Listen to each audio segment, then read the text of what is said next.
Your behaviour annoyed मी, ये pattern है। Your behaviour इसमें सब्जेक्ट है। अनॉयड जो है वो वर्ब की सेकंड फॉर्म है और मी इसमें ऑब्जेक्ट है।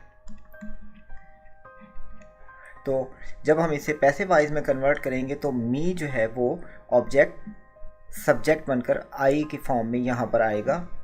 तो ये तीनों सेंटेंसेस में ABC में मौजूद है और योर बिहेवियर इसमें सब्जेक्ट है, वो ऑब्जेक्ट बन जाएगा। और क्योंकि वर्ब की सेकंड फॉर्म इस्तेमाल हो रही है तो ये वाज या वर प्लस वर्ब की थर्ड फॉर्म में कन्वर्ट हो जाएगा।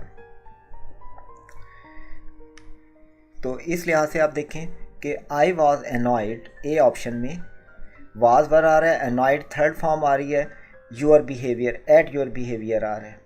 फिर I was annoyed by your behaviour, I was annoyed with your. तो आप ये देखें कि तीनों ऑप्शंस में सिर्फ प्रेपोजिशन का फ़र्क है, बाकी तीनों एक जैसे हैं।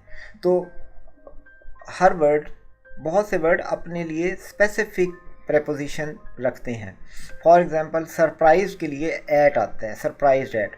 नो टू आता है, एनॉयड विद आता है, astonished at, annoyed at something.